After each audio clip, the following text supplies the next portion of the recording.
आपको पता नहीं है रॉ मटेरियल का आपका ये सब कबाड़ी और फेंक दो भूले रख दो कबाड़ी में तो कबाड़ा जाके क्या करता है बड़ी इनके लिए वहां पर जो फर्मेंटेशन और इनकी फैक्ट्रियां हैं उसमें ले जाके उसको खोले उसके अंदर बॉलर के माध्यम से हीट देकर गर्म माल पका पकू के इसके अंदर जो गंदगी होती है इसके अंदर जो अशुद्धपन होता है वेस्टेज होता है उसको इकट्ठा कर देते हैं और मैन चीज को जो है उन्हें उसका जो भी बनाना होता है फिर बनाते आप गहराई से देखिए हम केवल घर में गए अपना बहू से बेटे से नाती से लड़ रहे हैं खेत में गए खेत की सोच रहे हैं मेड़ पे गए तो मेड़ से बोल रहे हैं और लेकिन इस संसार में हो क्या इस संसार की वृत्ति क्या है इस समय इतना बड़ा वायुयान टनों वजन ऊपर उड़ रहा है आप 1 किलो के बाट को लेकर ऊपर फेंको नीचे चला आए लेकिन टनों वजन एक एयरप्लेन विज्ञान ने कितना तरक्की की है अभी चंद्रयान मंगलयान हमारा भारत देश इस समय बहुत विकास की ओर जा मानव हमारी मानव विवेकशीलता बुद्धि विवेक हमारा बहुत हमारे भारत जैसे देश में इस समय बहुत हमारी नवयुग जो हमारे नौजवान हैं नवयुवक है इस समय उन्होंने इस देश की ख्याति विख्याति को बहुत ऊपर चढ़ा मंगलयान में वो शुक्रांत गया थे अभी जी शुभम सुधांशु शुभांशु बताइए अपने देश का गौरव है क्या भाई गौरव तो भरपूर पड़ा भारत अर्थात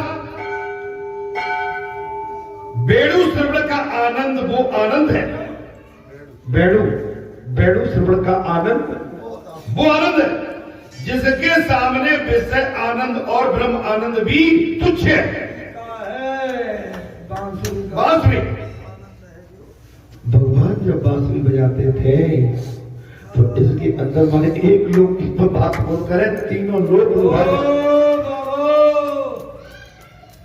इस नाद ब्रह्म के समक्ष सभी आनंद निकृष्ट है इस ब्रह्म की बांसुरी के सामने संसार के सारे आनंद निष्कृष्ट है फीके हैं गोपियां घर में रहकर बांसुरी सुन सकती थी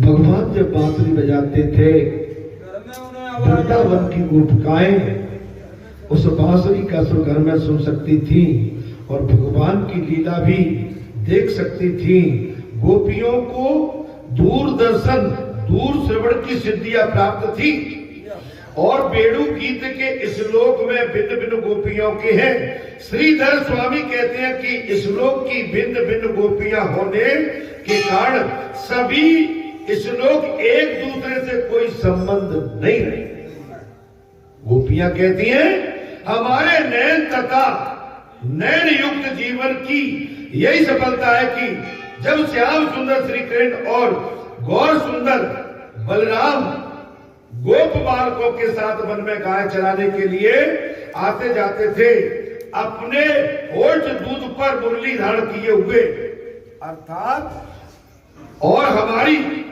ओर से प्रेम भरी तिरछी चितवन से देख रहे हो इस समय हम उनकी मुख बांसुरी का पान कर सकते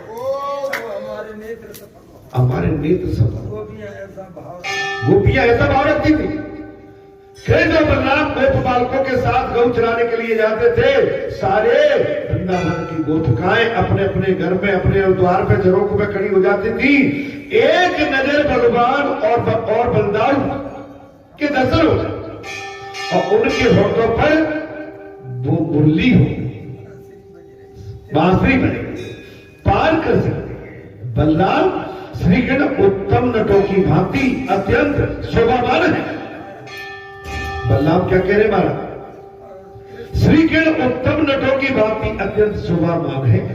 ऐसे श्रीकृष्ण के दर्शन करने वाली आंखें सार्थक है। ऐसे श्रीकृष्ण के दर्शन करने वाली आंखें सार्थक है। ऐसे बालाजी धाम के दर्शन करने वाली आंखें सार्थक है। ऐसे दर्शन के बिना नेत्रों की और कोई सार्थकता है नहीं। अब बताइए, संसार के दर्शन से हमें क्या लाभ मिलता है? संसार के दर्शन से थोड़ी देर के लिए तसल्ली होती है, थोड़ी देर के लिए संसार हमें सुंदर तो दिखता है, लेकिन वो सत्य नहीं है, वो असत्य है। सत्य तो केवल परमात्मा है। जिस प्रकार नेत्रों में सफलता श्री कृष्ण के दर्शन पाने में है,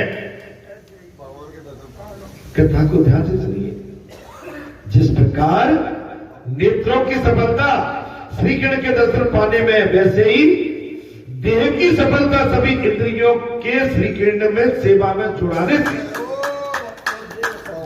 तब देह सफल। आप अपने पूरे शरीर को भगवान के सामने सफल हैंड अप, तब आनंद।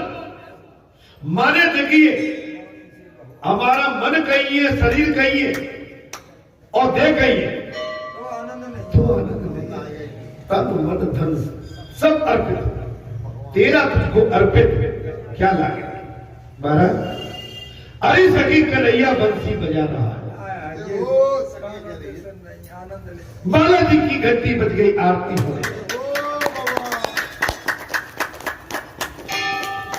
बालाजी की घंटी बज गई, आरती होने लगी। यहां पर कह रही है सखियां, अरे सखी कन्हैया बंसी बजा रहा है, जरा सुन तो, वो बंसी नहीं, श्री कृष्ण की पटरानी है।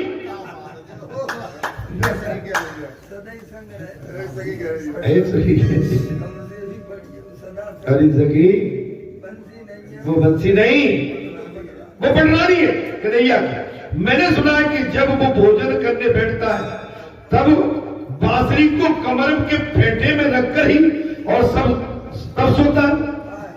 भोजन करने बैठता तब कमर में फेंटे में बांसुरी लगा के और सोता भी संग में रखते, तब उसे अपने साथ सेज पर रखता है। बांसुरी उसकी पटरानी सी लगती है।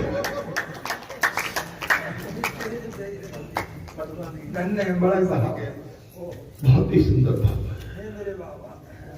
वो बांसुरी कितनी पुण्यशाली भाग्यशाली होगी, जिसको भगवान श्री कृष्ण ने अपने मुखाग्र बिंदु पर रखकर और अपने शरीर का एक प्रमुख अंग बना लिया।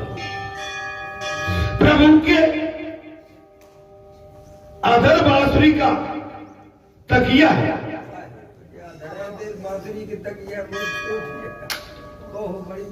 प्रभु के अधर बांसुरी के तकिया है। हाथ गादी है मेरे बाबा, हाथ गादी है। आंखें दासियां हैं, आंखें पलके पंखे हैं। पलके क्या है? बोले पंखे। नथनी क्या है? छत्र। इस बांसुरी का परमात्मा के साथ विवाह हुआ है।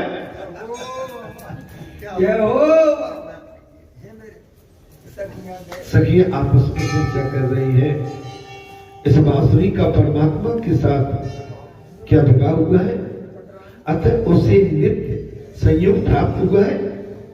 अतः उसे नित्य संयोग प्राप्त हुआ है, अर्थात ऐसे वरदान, ऐसा बेटा, ऐसा पति, ऐसा सुहावना मौसम आज हमारे पास सब कुछ होता। हमारे पास कभी ऐसे भाव आते हैं, आते हैं।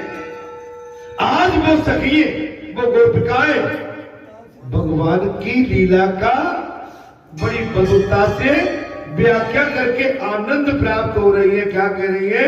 अतः उसे नित्य संयोग प्राप्त होता। किसको? बांसुरी का। अरे सखी, आज मैं भी अगर बांसुरी होती तो लाला के कमर में लटकी हो मेरे बाबा। आज मैं भी बांसुरी होती महाराज तो लाला हालांकि हमेशा संयोग प्राप्त करता। इस वेणु ने अपने पूर्व जन्म में न जाने कौन सी तपस्या की है।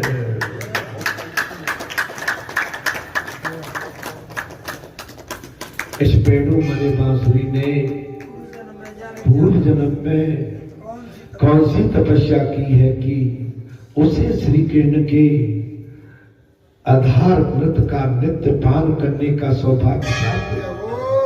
एक गोपी ने बांसुरी से पूछा, अरे सखी, तूने ऐसा कौन सा पुण्य कमाया है?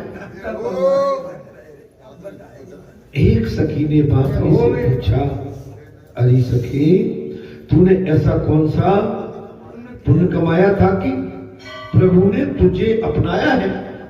क्या क्या अब तो तुम्हारी हमारी आंखें खुल जा रही है। जैसे पिछले शनिवार को काकभूषण जी और गरुड़ भगवान की कथा चल रही थी, आज बांसुरी और कृष्ण के बीच की उपमा सखियों के द्वारा उसकी व्याख्या की जा रही है। कितना आनंद आ रहा होगा। क्या कह रही है सखी?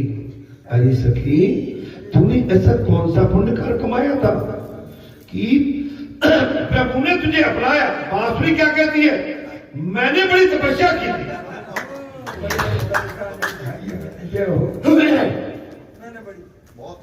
बांसुरी क्या कहने लगी? मैंने सखी बड़ी तपस्या की थी, मेरा पेट खाली है, मैं अपने पेट में कुछ भी नहीं रखती।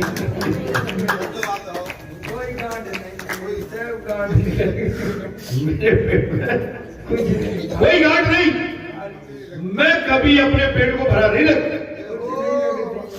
इसलिए भगवान जो अपने पेट में गांठ रखते हैं और पेट को भर के रखते हैं, तो भगवान को कहाँ रखोगे?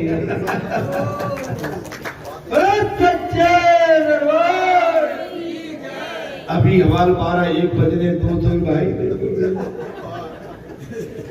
अब तो अपनों के बीच में ही बैठे रहते हैं। अगर बड़ी बुरा मत माना, घड़ी घंटा का भी काम आ जाए तो ऊपर नीचे बेहाल हो गए। अरे अपने सगे तो भाग्य से मिलते हैं। अगर इनके बीच में बैठने का टाइम मिल जाए तो अपने अपने भाग्य को सराव के और बैठे। लेकिन मेरे भाई, यहाँ तो भागम भाग लगी हुई है, चला जा रहा है जरूर, पता नहीं कहां जाके जी हेला रुकेगा।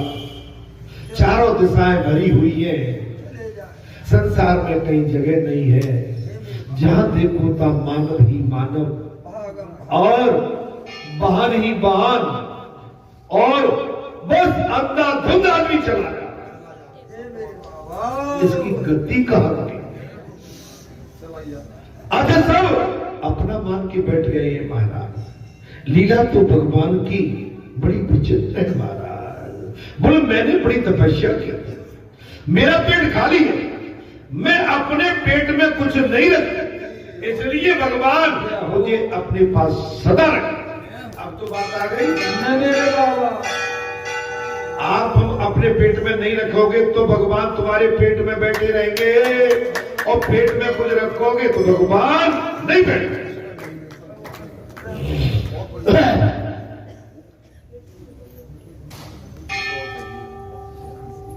भोजन जैसा भी मिल जाए, हमें स्वाद नहीं लेना है।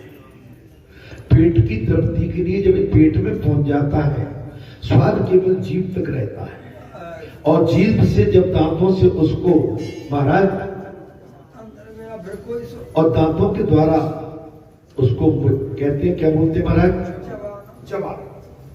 तो जब गले के आहार से नीचे उतर जाता है उसका स्वाद, कोई स्वाद। इस पापी पेट की भूख कैसे भी मिटा दो, पर स्वाद के चक्कर में मत पड़ो। हम सब जगह स्वाद भूल रहे हैं। घर में तो स्वाद, किसी के ब्याह शादी में तो स्वाद, किसी की रामायण भंडारे में तो स्वाद, किसी की सत्यनारायण की कथा में तो स्वाद। हम संसार के स्वादों को ढूंढते फिरते हैं, ये स्वाद तो, ये संसारी स्वाद बेस्वाद है। स्वाद तो असली अंदर का है, जो अंदर से आवाज आएगी, अगर वो भगवान पर पड़ जाएगी महाराज, तो फिर आपका सब कुछ स्वाद अच्छा ही अच्छा हो। अपनी बड़ी करने के लिए हम किसी को भी दाव पर लगाने के लिए अपनी बड़ी नहीं, बड़ा को केवल एक है, वो परमात्मा, सबका मालिक एक है, वो परमात्मा। हम सब उसके अधीन हैं, कठपुतली है, वो जैसे नचाता है वैसे नाचते हैं, जैसे चलाता है वैसे चलते हैं, वैसा जो भी अपना अच्छा कराता है हम करते हैं। भगवान सदैव अच्छा कराते हैं, बुरा नहीं कराते किसी के साथ। जी महाराज, हाँ। बांसुरी अपने पेट में कुछ भी नहीं रखती, सो वो भगवान की प्यारी है। अब समझ में मेरे बाबा, बांसुरी अपने पेट में कुछ भी नहीं रखती, इसलिए भगवान की प्यारी है। डंडा सारा बैर द्वेष कटता अपने पेट में रखता है, वो डंडा लाठी वो सब अपने शरीर में रखता है। ये सब पेट में संजोग रखने की वस्तु नहीं है। जो बांसुरी जैसा बन जाता है वो भगवान को पाता है। जो बांसुरी जैसा बन जाता है